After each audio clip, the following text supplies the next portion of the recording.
El rostro de la criatura permanecía oculto, sin piel, sin rasgos, solo una espesa oscuridad bajo la capucha, como un vacío que se negaba a revelar lo que habitaba en su interior.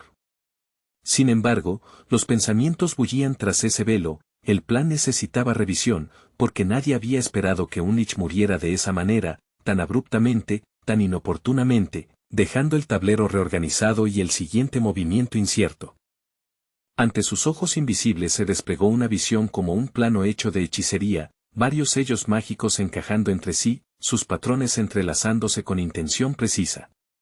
Se hablaba de expandir territorio, de aprovechar esa misma magia feroz, manifestada como la cabeza de un dragón, una fuerza abrumadora que había ayudado a los caballeros a aplastar enemigos y convertir batallas desesperadas en victorias talladas en sangre y leyenda. La presencia encapuchada de rojo se estremeció de incredulidad ante un detalle en particular. No podía comprender cómo alguien como Jan, joven, impetuoso y aún mortal, se había atrevido a blandir la legendaria técnica de espada del emperador fundador Bahamut Kadawan. Para la criatura, aquello era una profanación, una mano inferior alcanzando un rayo imperial. De repente, un agudo destello de luz pulsó bajo la capucha, brillante y enfocado, como un ojo abriéndose donde ningún ojo debería existir. En ese breve relámpago, la atención de la criatura se cristalizó en un solo nombre, Jan. Guardó el nombre con intención fría, como si lo grabara en su memoria para el día en que más importara. No mucho después, nuevos acontecimientos arrastraron a la unidad especial y a su líder informal, Jan, al corazón mismo del imperio. Abelan no era simplemente una ciudad, era un símbolo viviente, un escenario donde política, poder y profecía se enredaban. Y ahora, los pasos de la unidad los conducían directamente a ese centro brillante y peligroso. Llegó un día espantoso como un presagio hecho realidad, el enorme castillo donde gobernaba la familia real fue devorado por llamas rugientes. El calor ondulaba en violentas oleadas, el humo arañaba el cielo y el aire sabía a piedra ardiente y estandartes chamuscados. Ante aquel infierno estaba Jan, espada en mano, recortado contra la catástrofe como si el destino lo hubiera elegido como testigo. Una máscara roja ocultaba el rostro de Jan, transformándolo en algo más aterrador que un hombre, un símbolo de guerra y ruina. Este valiente caballero, conocido por abatir enemigos sin vacilación, contemplaba el incendio furioso con una quietud inescrutable. El fuego se reflejaba en la superficie de la máscara, y la escena parecía menos una batalla que un juicio. Entonces el trance se rompió como un hilo tensado en exceso.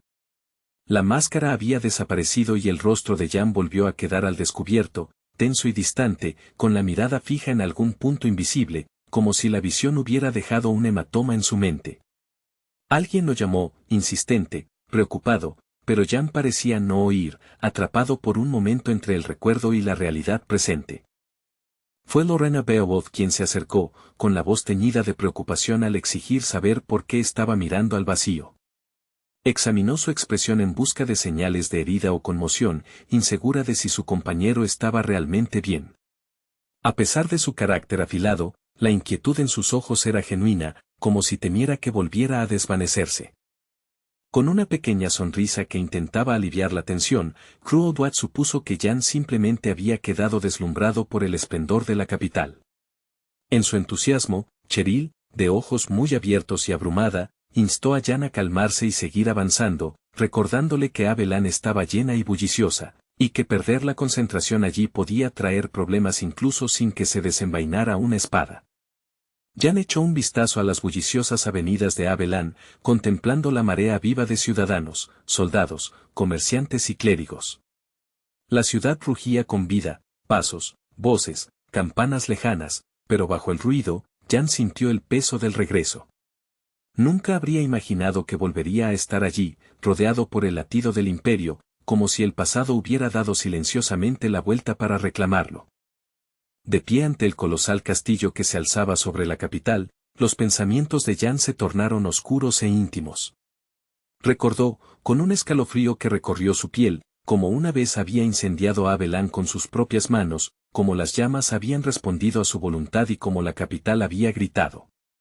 El recuerdo no era una historia, era una cicatriz, y la vista de la fortaleza la hacía palpitar. Más adelante, las calles se abrían hacia casas majestuosas y solemnes iglesias, cuyas agujas y fachadas captaban la luz del día en orgullosas muestras de riqueza y fe.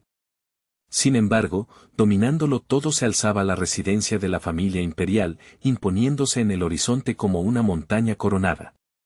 Mientras caminaban, Cheryl, impresionable y sin aliento, miraba por primera vez las densas multitudes, maravillada de que tantas vidas pudieran moverse juntas como un solo río rugiente. Cheryl apenas podía creerlo. Ella y sus camaradas de la unidad especial habían sido invitados a la propia capital imperial, como si hubieran entrado en un relato reservado para nobles y leyendas. Su corazón revoloteaba con incredulidad, y la grandeza de la ciudad la hacía sentirse ingrávida, como si pudiera despertar en cualquier momento y descubrir que todo era un sueño que no podía retener. Roman, el 12º recluta, escuchó hablar de algún tipo de banquete, ropas elegantes, saludos formales, salones dorados. Para el joven alto y robusto, aquello sonaba como un completo disparate, un extraño ritual destinado a personas que nunca habían comido en un barracón ni marchado por el barro. Frunció el ceño como si la sola idea ofendiera el sentido común. Cruel Dwight, como siempre, llevaba su habitual sonrisa ruda y repitió, otra vez, y por lo que parecía la 100ª vez, que los plebeyos no pertenecían a un lugar como aquel. Su tono tenía una satisfacción grosera, como si disfrutara echando sal en las heridas. Sin embargo, incluso mientras se burlaba, sus ojos seguían desviándose hacia el palacio, delatando una fascinación que se negaba a admitir. Casha Avren observó a Cruel Dwight con una mirada cómplice y afirmó en voz baja que incluso el bruto aristocrático estaba un poco emocionado. Señaló la tensión en su postura y la forma en que su sonrisa se prolongaba demasiado, como si la majestuosidad de Abelan hubiera atravesado sus defensas. Incluso Cruel Dwight, insinuó, no era del todo inmune a la emoción de estar en el brillante centro del imperio. Cuando el castillo más alto finalmente apareció en toda su magnitud, uno de los miembros del escuadrón preguntó con asombro si Su Alteza vivía allí, imaginando al príncipe heredero sentado en la cima de aquel gigante de piedra. Pero otra voz lo corrigió, la residencia pertenecía a otro miembro de la familia imperial, y la distinción era importante allí, porque en Abelan incluso el lugar donde vives declara tu rango, tu poder y tus enemigos.